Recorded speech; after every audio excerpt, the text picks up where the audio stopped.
Prismos Beauty, the prime of beauty. Shop now on prismosbeauty.com. దేశంలోని ప్రాంతీయ పార్టీల్లో richest party బీఆర్ఎస్ఏ 685 కోట్ల ఆదాయంతో అత్యంత ధనిక పార్టీగా నిలిచింది బీఆర్ఎస్ పార్టీ. రాజకీయ పార్టీలపై అసోసియేషన్ ఫర్ డెమోక్రటిక్ రిఫార్మ్స్ సంస్థ ఈ మేరకు నివేదిక ఇచ్చింది. 2023-24లో 40 ప్రాంతీయ పార్టీలు 2532 కోట్ల ఆదాయాన్ని ప్రకటించాయని తెలిపింది. ఈ ఆదాయంలో 70% పైగా నిధులు ఎన్నికల బాండ్ల ద్వారానే వచ్చాయని నివేదిక స్పష్టం చేస్తుంది. ఈ రిపోర్టు ప్రకారం బీఆర్ఎస్ అత్యధికంగా 685.51 కోట్ల ఆదాయాన్ని ప్రకటించింది. ఎన్నికల సంఘానికి సమర్పించిన ఆడిట్ నివేదికల ప్రకారం ఈ నివేదికను ఏడీఆర్ రిలీజ్ చేసింది. బీఆర్ఎస్ తర్వాత టీఎంసీ 646.39 కోట్లతో రెండో స్థానంలో ఉంది.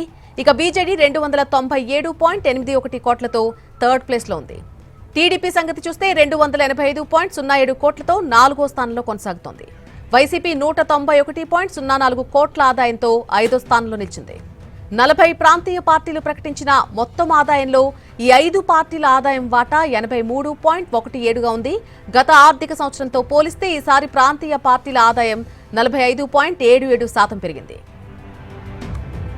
YCP, DMK, Samajwadi party, Janata Dal, United తో పాటు 12 పార్టీలు తమ ఆదాయం కంటే ఎక్కువ ఖర్చు చేసినట్టుగా ఏడీఆర్ నివేదికలో పేర్కొన్నారు.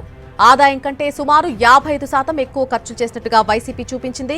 మరొక వైపు తమ ఆదాయంలో కొంత భాగాన్ని ఖర్చు చేయలేదని 27 ప్రాంతీయ పార్టీలు ప్రకటించాయి. బీఆర్ఎస్ ఖర్చు చేయని ఆదాయం 430.60 కోట్లుగా ఉంది. ఇక టీడీపీ, బీజేపీలు ఆదాయం పెరిగినట్టు చూపించాయి.